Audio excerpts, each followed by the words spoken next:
और जो अपोजिशन का दर्द था वो सामने आया। मुझे लग रहा था कि शायद प्राइस राइज एक इतना बड़ा विषय है कि उसके बारे में, पूरे देश की इकोनॉमी के बारे में, दुनिया की इकोनॉमी के बारे में कांग्रेस पार्टी देश को बताएगी। मनीष तिवारी जी बड़े अच्छे वक्ता हैं, लेकिन दिल और दिमाग का जब द्वंद हो तो अच्छा वक्ता भी अच्छा नहीं बोल सकता है। आज पहली बार देखने को मिला कि वो उस तरफ बैठे तो जरूर हैं, लेकिन उनको पता है कि किस हालात में 2014 में माननीय मोदी जी ने इस देश की बागडोर संभाली, और आज कोविड के बाद दुनिया की स्थिति कैसी। यही अरुण जेटली जी जब बजट का भाषण दे रहे थे 2015-16 में, तो उन्होंने एक बड़ी अच्छी शायरी कही थी। मुझे लगा कि शायद आज मैं दोबारा कांग्रेस और देश को बताऊं कि उन्होंने क्या कहा था और आज भी क्या हालात हैं। उन्होंने कहा था कि कश्ती चलाने वालों ने जब हार कर पतवार दी हमारे सामने, लहर लहर तूफान मिले, मौज मौज मझधार में, फिर भी दिखाया हमने और फिर दिखा देंगे। इन हालातों में आता है दरिया पार करना।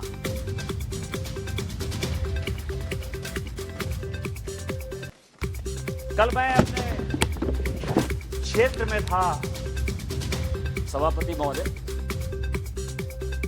और जब मैं साथ आ रहा था तो मेरे साथ संयोग से 2-3 बहुत वरिष्ठ पत्रकार थे जो बहुत न्यूट्रल हैं, वो हमारी आइडियोलॉजी के नहीं है।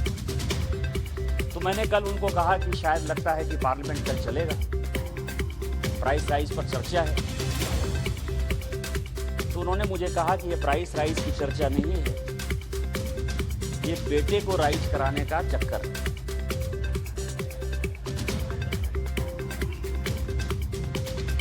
पूरी दुनिया तबाह है कोविड के कारण, पूरी दुनिया। आप अमेरिका को देख लीजिए, यूरोप को देख लीजिए, आसपास पड़ोसी को देख लीजिए, श्रीलंका के हालात को देख लीजिए, बांग्लादेश को देख लीजिए, भूटान को देख लीजिए, पाकिस्तान को देख लीजिए, सिंगापुर जैसे कंट्री को देख लीजिए, दुबई को देख लीजिए। सभी जगह रोजगार छीने जा रहे हैं, सभी जगह इन्फ्लेशन बढ़ रहा है।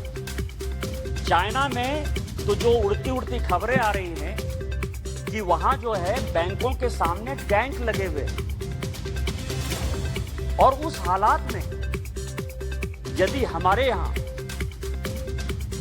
गरीब जो है दो पेट का उसको खाना भरपेट मिल रहा है, तो क्या हम लोगों को माननीय प्रधानमंत्री जी को धन्यवाद नहीं? 2 वक्त की जो रोटी उनको मिल रही है, नहीं देना चाहिए?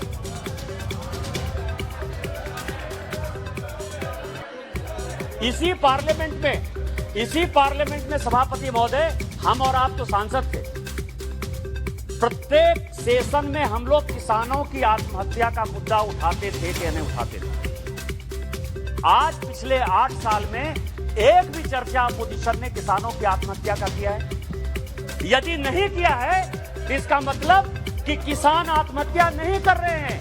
हमने किसानों को इतनी ताकत दी है कि आज किसान लड़ाई कर रहे हैं। और किसान की क्या स्थिति है कि किसान जो है साल भर तक वही मोदी जी की सरकार थी, वही पैसा था। इस तरह से हमने किसानों को मजबूत किया कि साल भर तक वो आंदोलन करता रहा, लेकिन कोई किसी किसान ने आत्महत्या नहीं की। हमने उसको इतनी ताकत दी कि वो सरकार के खिलाफ भी 2-2 हाथ करने को तैयार है। आपके यहाँ तो वो भीख मांग रहा था, आप तो उसको रोटी तक नहीं दे पा रहे थे, आप कर्जा नहीं लौटवा पा रहे थे, और यही कारण है कि किसान आत्महत्या कर रहे थे। क्या उसके लिए हम लोगों को धन्यवाद नहीं देना चाहिए? अभी बात हुई गैस सिलेंडर की बात हुई। जुबेर साहब हैं सर, अल्ट न्यूज के, पकड़ाए हैं। कांग्रेस वाले उनको बहुत मदद करते हैं कि बड़े फैक्ट चेकर हैं। ये जो हम लोग ट्विटर और फेसबुक और ये सब चलाते हैं ना सर, उसके वो फैक्ट चेकर है। और मैंने देखा ये प्ले कार्ड 10 साल, तो आपको पता है स्पीकर साहब कि 2004 से लेकर 2014 तक भारतीय जनता पार्टी 139 सांसद थे और केवल कांग्रेस के 141 सांसद थे। हम 2009 में 120 सांसद थे, लेकिन कभी भी हमने जो है वो कार्ड नहीं लाया स्पीकर के सामने, जो है कभी चेयर की बदनामी नहीं की, कभी उनके इज्जत के साथ हमने खिलवाड़ करने की कोशिश नहीं की। लेकिन आप करते रहे, हम हमेशा वेल में आते रहे। मैं ये नहीं कहता कि वेल में नहीं आए, लेकिन हम कभी भी प्ले कार्ड लेकर नहीं आते थे। लेकिन आज मैं उसी फैक्ट लेकर मुझे यह लगा सर कि यदि मैं कोई बात कहूंगा, यदि मैं कोई बात कहूंगा, सुनिए आप बैठ जाइए। स्पीकर सर, ये जो सरकार थी सर, ये सरकार कमेटी, और हमारे यहाँ एक कहावत है कि जागा जोगी मत हो जा। मनमोहन सिंह जी प्रधानमंत्री जी थे सर, चिदम्बरम साहब थे, बड़े इकोनॉमिस्ट थे, राष्ट्रपति महोदय हो गए, लेकिन तत्कालीन जो वित्त मंत्री थे प्रणब बाबू 1980 में ही वित्त मंत्री थे। रंगराजन उनके एडवाइजर थे, मोन्टेक सिंह अहलूवालिया उनके एडवाइजर थे, रघुराम राजन साहब आ गए सर, कौशिक बसु साहब आ गए। इतने इकोनॉमिस्ट थे कि आप बात मतलब करिए और लगेगा कि बस पूरा 2 मिनट में जो है सब खत्म हो जाएगा। और इसके बाद कमेटी पर कमेटी सर, इनको कैसे एलपीजी की प्राइस, डीजल की प्राइस, पेट्रोल की प्राइस ठीक करनी है, कैसे एपीएम के दायरे से जो है मार्केट में ले जाना है। इन्होंने 2006 में एक रंगराजन कमेटी बना दी, उससे इनका कोई वास्ता नहीं हुआ, उनको लगा कि इससे कोई फायदा नहीं है। तो 2010 में सर इन्होंने एक पारिक कमेटी बना दी, 2011 में इन्होंने नंदन नीलकेनी की कमेटी बना दी, और 2012 में केलकर की कमेटी। आप समझ सकते हैं कि कांग्रेस किस तरह से जनता के साथ, हमारे प्रधानमंत्री जी हमेशा बोलते रहते हैं सर कि कांग्रेस एक ऐसी पार्टी थी कि 1952 में उसने शिलान्यास किया, 1957 में कहा कि इसका लैंड एक्विजिशन हो रहा है, 1962 में यह कहा कि अब इसमें हमने पैसा दे दिया, 1967 में उन्होंने कहा कि अब ये रेल पटरी बिछाना स्टार्ट कर दिया, और 1980 में जाके एक एक प्रोजेक्ट इस तरह से 30-30, 40-40 साल में इस देश में बने, उसका ये उदाहरण है ये एलपीजी, पेट्रोल और डीजल का जो है प्राइसिंग है सर। तो मैं वही कह रहा था कि मुझे ये लगा कि यदि मैं ये बातें कहूंगा तो शायद मेरी बातों को ये लोग उतना गंभीरता से नहीं लेंगे, क्योंकि ये बड़े समाजवादी हैं, सोशलिस्ट हैं दुनिया में, जो भारतीय जनता पार्टी को, क्योंकि ये लोग सब मोदी फोबिया से ग्रसित है सर। कुछ भी होगा ये मोदी ने कर दिया, ये मोदी को करना चाहिए था, ऐसे करना चाहिए था, वैसे करना चाहिए था। तो मोदी जी के प्रति इन लोगों की इतनी एलर्जी है कि अच्छी बात भी सुनने को तैयार नहीं है। तो मैं अल्ट न्यूज के जो है जुबेर को लेकर आया, उसने बताया सर, उसने लिखा कि 2011 में जुलाई में 710 रुपया नन सब्सिडी के सिलेंडर की कीमत, और जो सब्सिडी हम दे रहे थे वो 400 रुपया दे रहे थे। इसका मतलब ये था कि 2011 में भी सिलेंडर की कीमत लगभग 1110 रुपये। ये मैं प्लेस कर दूंगा, मैं ऑन रिकॉर्ड प्लेस कर दूंगा। 2012 में जो सिलेंडर की कीमत थी सर, वो बोलते हैं तब तुमने सुना है, 922 सुनना पड़ेगा, और उसमें जो सब्सिडी भारत सरकार दे रही थी वो 410 रुपया दे रही थी। कितना हो गया जोड़ के बता दीजिए मुझे, मैं तो गांव का आदमी हूं, मुझे बहुत जोड़ नहीं आती, लेकिन आप जरा जोड़ के बता दीजिए। 2013 में 1021 था नॉन सब्सिडी, और उसमें सब्सिडी हम दे रहे थे 410 रुपए का, और 2014 में 1241 था और उसमें 414। ये जनवरी 1, 2014 की बात है। इसके आगे जब हमारी सरकार आई तो सिलेंडर की कीमत 606 रुपये थी सर। आज आप जो है सिलेंडर की बात कर रहे हैं। मैंने पिछली बार कहा कि क्या करें, आप कहिएगा कि हमारी 8 साल से आप सरकार चला रहे हो, 8 साल से सरकार चला रहे हो। मैंने पिछली बार बताया था सर कि इन्होंने केवल जनता को मूर्ख बनाने के लिए, केवल वोट बैंक की राजनीति के लिए 2009 से लेकर 2014 तक ऑयल बॉन्ड जारी किया, जिससे कि ये जो हमेशा दावा करते हैं सर कि हमने पेट्रोल का प्राइस, हमने डीजल का प्राइस सब कम कर दिया, इन्होंने ऑयल बॉन्ड जारी किए। और मैंने उस दिन भी कहा कि आपकी सरकार कैसी कॉर्पोरेट सरकार है। मैं सारे डिबेट लेकर आया हूं और मैं आज पूरा बहस करना चाहता हूं। मैंने ऐसे डांगे का बजट मैं भाषण लेकर आया हूं, मीनू मसानी जी का भाषण लेकर आया हूं, मैं नाथपई का भाषण लेकर आया हूं। 1958 से लेकर उन्होंने हमेशा कहा कि ये जो कांग्रेस है ये कॉर्पोरेट की सरकार है, ये टाटा को समर्थन करती है, बिरला को समर्थन करती है, डालमिया को समर्थन करती है, अंबानी और अडानी को समर्थन करती है। ये 1,44,000 करोड़ का 1,44,000 करोड़ का इन्होंने ऑयल बॉन्ड जारी किया सर।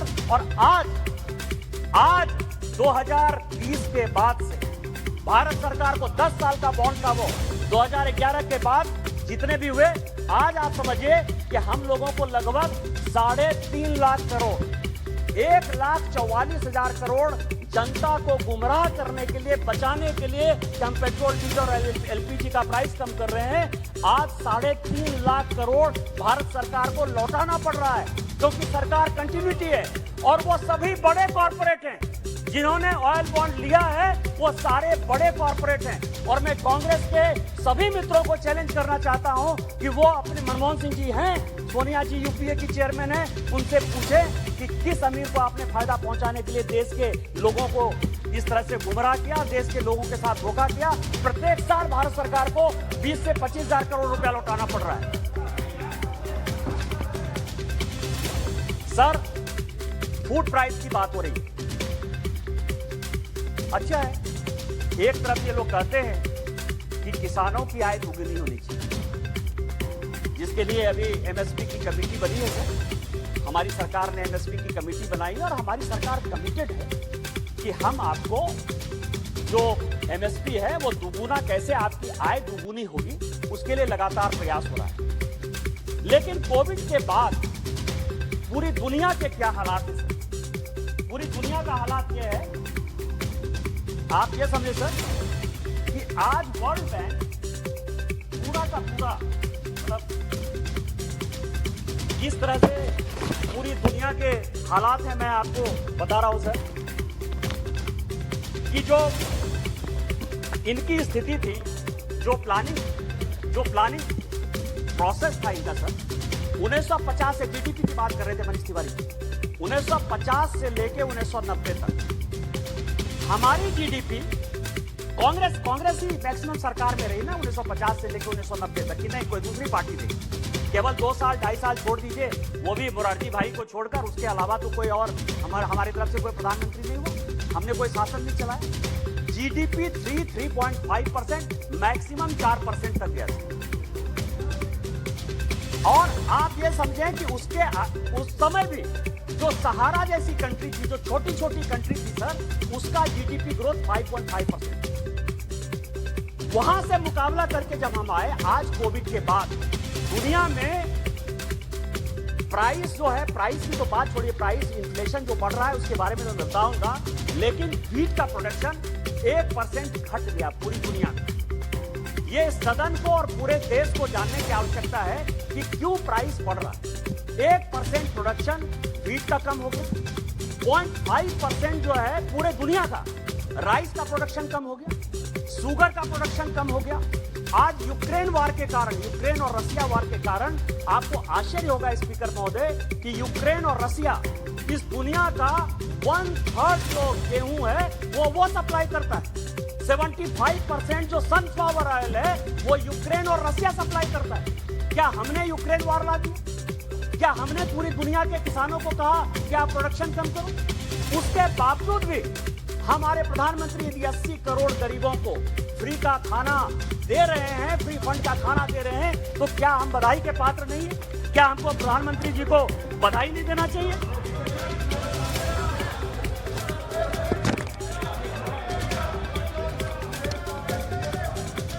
सर मुझे एक निवेदन करना है सर, मुझे एक निवेदन करना है। जब मनीष जी बोल रहे थे, हम सुने हैं सब, rapt attention honorable FM has also listened to him, and when everybody should speak with all seriousness. Why cross talk? Let us no need, you can reply whenever your turn comes. No, hello, देखो sir, अगर serious सब आपके वक्ता बोल रहे थे मनीष तिवारी जी, एक भी टोका टोकी नहीं हुए। आप तो नेता हो, आप बैठ जाइए। अधीर रंजन जी, आप बैठ जाइए। आप उनको सुनना पड़ेगा, सुनना पड़ेगा, अधीर बाबू सुनना पड़ेगा, आपको सुनना पड़ेगा। बैठो, आपका जब बारी आएगा तब आप बोलना, आपका बारी आएगा तब बोलना। बैठ जाइए। निशिकांत जी बोले। यदि फंड पर आपत्ति है सर, फ्री में हम दे रहे हैं, मतलब आप समझिए कि हम उनको सहायता देने की कोशिश कर रहे हैं, ये सब तो अच्छा है। पूरी दुनिया में कोविड के बाद के जो हालात हैं और हमारे जो हालात हैं, ये सदन को जानने की आवश्यकता है। ये वर्ल्ड बैंक की रिपोर्ट है सर, और मैं लेकर आया।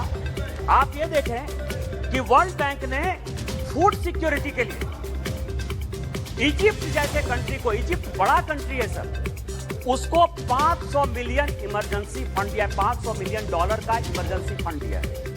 ट्यूनीशिया को वर्ल्ड बैंक ने 130 मिलियन का फंड दिया है, सपोर्ट फंड दिया है सर।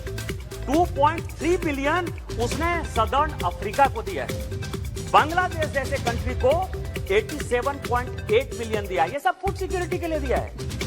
भूटान को उसने जो है 0.5 बिलियन दिया है सर, मतलब उसको सपोर्ट करने के लिए। चाड जैसी छोटी कंट्री को उसने 30 मिलियन दिया है। ग्वाटेमाला को उसने 40 मिलियन दिया है। और आप ये समझिए कि पूरी दुनिया को, रवांडा को, मतलब मैं पूरा पढ़ सकता हूँ, रवांडा को कितना दिया, सेनेगल को कितना दिया, बांग्लादेश को कितना दिया। लेकिन भारत एक ऐसा देश है सर, मोदी जी के नेतृत्व में, कि आज की डेट में हम एक्सपोर्ट कर रहे हैं। हम चावल दुनिया को दे रहे हैं, गेहूं दुनिया को दे रहे हैं, शुगर दुनिया को दे रहे हैं, और यदि किस्मत ने साथ दिया तो हम ऑयल भी अब कुछ दिन के बाद दुनिया को देंगे। इस तरह की पॉलिसी हमारी सर। और जनता को आप प्राइस राइज की बात कर रहे हो, फूड की बात कर रहे हो।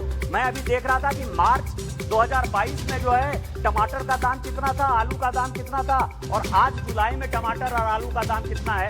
यदि आप लोग मार्केट जा रहे होगे तो आपको लगेगा कि मार्च में जितना दाम था उससे कम दाम जो है टमाटर का, आलू का, प्याज का आज है। क्या हमको सरकार को बधाई नहीं देना चाहिए? और आप जो है फूड सब्सिडी की बात कर रहे हो।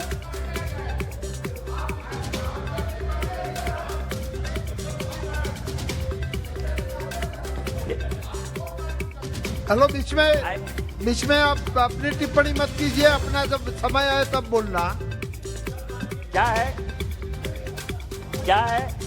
मैं आपको बताऊं स्पीकर साहब, एक नूर ने बड़ा अच्छा शेर कहा सर, कि सच घटे या बढ़े, झूठ की कोई इंतहा नहीं होती। सच यदि कम बोलिए तो भी वो झूठ हो जाता है, और यदि सच ज्यादा बढ़ाकर बोलिए तो भी वो सच नहीं रहता है सर। लेकिन झूठ को जितनी मर्जी उतनी बोलते रहिए। कांग्रेस का तो यही इतिहास है सर, कोई किसी चीज पर वो बात ही नहीं करना चाहते सर। आज श्रीलंका के बारे में अभी जयशंकर जी उस दिन बात कर रहे थे, श्रीलंका के इकोनॉमी के बारे में बता रहे थे, लेकिन किसी ने जो है कहा कि उनको श्रीलंका के बारे में बताना चाहिए था, वो फ्रीबीज के बारे में बताने लगे। मनीष तिवारी जी जिन्होंने अपना भाषण शुरू किया सर, आज पंजाब के क्या हालात है। बैंक जो है उसको पैसा देने को तैयार नहीं है, कहां से पैसा आएगा? FRBM एक्ट का जो है इन लोगों ने बाजा बजा दिया, चाहे वो पंजाब हो, चाहे वो राजस्थान हो, चाहे वो बंगाल हो, कहां से, चाहे छत्तीसगढ़ हो, कहां से पैसा लाओगे? कर्जा आप लो, और इसके बाद आप कहो कि मोदी जी के कारण बढ़ रहा है, मोदी जी के कारण बढ़ रहा है। आज जो है कई एक जो अपोजिशन रूल्ड स्टेट हैं, चाहे वो तेलंगाना हो, चाहे वो पंजाब हो, चाहे वो छत्तीसगढ़ हो, चाहे वेस्ट बंगाल हो, आज रिजर्व बैंक ऑफ इंडिया उनको पैसा देने को तैयार नहीं है। और ये आज सारे सदन को, पूरे देश को ये देखने की आवश्यकता है, क्योंकि जो LPG सिलेंडर की बात यदि हम करते हैं तो माननीय प्रधानमंत्री जी ने कहा कि हम जो है अपनी सब्सिडी छोड़ें। देश के सारे लोगों ने सब्सिडी छोड़ दिया। आज 9 करोड़ लोगों को उज्ज्वला योजना से हम लोगों ने फायदा पहुंचाया, और प्रत्येक साल वो 3 सिलेंडर ले रहे हैं। कोई सिलेंडर खाली नहीं है, वो भी आंकड़े हमारे पास हैं। फ्रीबीज के बाद इस देश की क्या इकोनॉमी होनी है, ये सोचने का सवाल है कि केवल वोट जीतते रहोगे, 5 साल के लिए शासन करोगे, कि अपने फ्यूचर के लिए, अपने बच्चों के लिए कोई स्थिति छोड़कर जाओगे? क्या आज सोचने का सवाल नहीं है? क्या हम सरकार नहीं चला रहे हैं? बिहार में हमारी सरकार है, हम नहीं चला रहे हैं? क्या असम में हमारी सरकार है, हम नहीं चला रहे हैं? क्या राजस्थान में हम सरकार नहीं चला रहे थे? मध्य प्रदेश में सरकार नहीं चला रहे हैं? क्या हमको वोट नहीं चाहिए? हम फ्रीबीज की बात नहीं करते। फ्रीबीज की बात इसलिए नहीं करते कि हम हमेशा सोचते हैं, भारतीय जनता पार्टी हमेशा सोचती है ये देश हमारा है, एक चुनाव हारने और जीतने से कोई फर्क नहीं पड़ता है। और यही कारण है कि इन्फ्लेशन बढ़ता है, यही कारण है बैंकों की स्थिति खराब होती है, यही कारण है कि जब आप गए थे तो आपने पूरे के पूरे बैंक को एनपीए कर दिया था। आप केवल फोन पर जो है फोन बैंकिंग के आधार पर लोगों को कर्ज दिया करते थे। आपने बैंकों की स्थिति खराब कर दी, आपने इकोनॉमी की स्थिति खराब कर दी। आप 3% जीडीपी पे हमको छोड़ कर गए और आज आप हमसे जो है हिसाब मांगने की बात कर रहे हो, ब्लैक मनी की बात करते हो, ब्लैक मनी की बात करते हो। मेरा बहुत अच्छा टॉपिक है सर, ब्लैक मनी। मैं आपको बताऊं कि अभी बंगाल में 55 करोड़ रुपया पार्थो के यहां पकड़ाया था।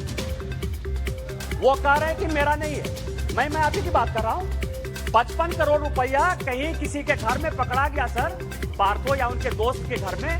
वो कह रहे हैं मेरा पैसा नहीं है। अभी मेरा एमएलए सर, हमारा एमएलए झारखंड का एमएलए सर पकड़ा गया गैस लेके बंगाल में। वो कहता है मेरा पैसा नहीं है। झारखंड में सर मुख्यमंत्री के सचिव माइनिंग सेक्रेटरी के यहाँ रेड हो गया, 20 करोड़ रुपया उसके यहाँ पकड़ा गया। वो कहती है मेरा पैसा नहीं है। उसके विधायक प्रतिनिधि के यहाँ जो है पैसा पकड़ा गया 20 करोड़, वो कहता है मेरा पैसा नहीं है सर।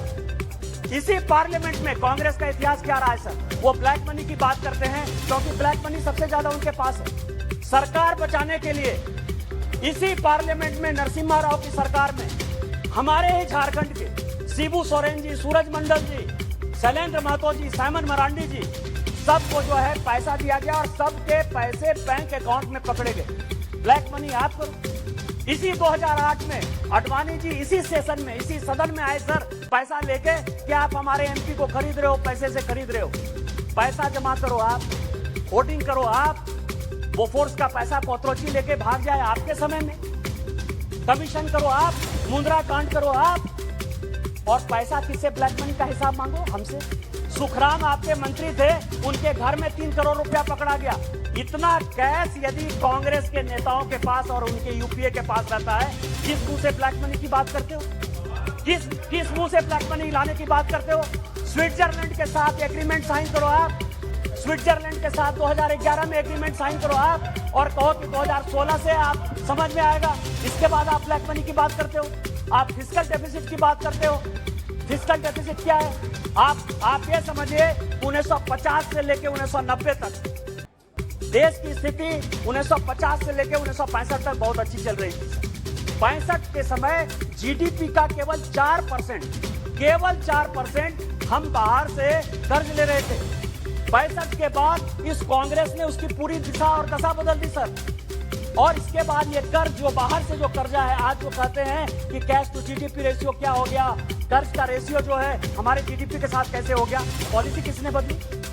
आपको जो है केवल जनता को गुमराह करने के लिए और टैक्स का जो परसेंटेज आज 72-73% करने के लिए 65 के बाद कांग्रेस ने 10%, 15%, 20% ऐसा सिचुएशन हो गया सर कि पूरा का पूरा उन्होंने हमारी जो आने वाली पीढ़ी थी, हमारे जैसे जो युवा आने वाले थे, बच्चे पैदा होने वाले थे सर, उसके ऊपर कैसे कर्ज बढ़े 1965 से लेकर 1990 तक। और मैं यहाँ वित्त मंत्री जी बैठी हुई हैं, मैं भारत सरकार से आग्रह करूंगा कि पूरे देश को, क्योंकि याददाश्त इस देश की बहुत कम रहती है, मैं उनसे आग्रह करूंगा कि आप एक व्हाइट पेपर जारी कीजिए कि जीडीपी मतलब किस तरह से इन्होंने कर्ज लेने का काम चालू किया और उसके कारण हमारी पीढ़ी को आज कितने घाटे में जाना पड़ रहा है। यदि हम 5 ट्रिलियन और 10 ट्रिलियन की इकोनॉमी होना चाह रहे हैं तो उसमें किस तरह का दिक्कत है, और फिस्कल डेफिसिट में किस तरह से एफआरबीएम एक्ट अटल जी लेकर आए, लेकिन उसके पहले जो फिस्कल डेफिसिट थी और जिसके कारण हम जब नोट छाप रहे थे बिना कोलेटरल के, उसके कारण भारत को कितना नुकसान हुआ, ये देश के सामने जो है माननीय वित्त मंत्री से आग्रह करूंगा कि वो लेकर आए। मैं केवल अंत में खत्म करते हुए यही कहूंगा सर कि इन लोगों को ना आइडियोलॉजिकल कमिटमेंट है ना जनता से मतलब। यहां कांग्रेस बैठी हुई है, कांग्रेस ने शिवसेना के साथ सरकार बनाई महाराष्ट्र। जब बाबरी मस्जिद टूटा 1992 में, तो उस वक्त के जो बाला साहब ठाकरे जो शिवसेना के प्रमुख थे, हमारे आदरणीय, उन्होंने खुलेआम कहा, किसी पॉलिटिकल पार्टी ने नहीं कहा कि हमने बाबरी मस्जिद तोड़ दी। मैं उस पर भी आऊंगा। पीडीपी पर सरकार इसीलिए बनाई क्योंकि उसने यासीन मलिक को जो है हमारा ये फायदा हो गया कि जिस आतंकवादी के साथ आपके प्रधानमंत्री ने फोटो खिंचाया, उसी आतंकवादी को उसने कहा, रुबैया सईद ने, कि मेरा अपहरण इसी आदमी ने किया था। आप अपने प्रधानमंत्री और कांग्रेस पार्टी से पूछो। मैं आपको यह बता रहा हूं, बाला साहब ठाकरे साहब ने एकमात्र पॉलिटिकल पार्टी थी जिसने कहा कि बाबरी मस्जिद जो है हमने तोड़ा। आपका सेकुलरिज्म खत्म, आपकी इकोनॉमी खत्म, आपने देश को बर्बाद करने का ठेका ले लिया। और इसीलिए मैंने जो आपको कहा कि ये प्राइस राइज नहीं है, ये बेटे को बढ़ाने का चक्कर है। मोदी फोबिया से आप ऊपर उठिए, देश के बारे में सोचिए। और कबीर का जो एक दोहा है कि धीरे धीरे रे मना,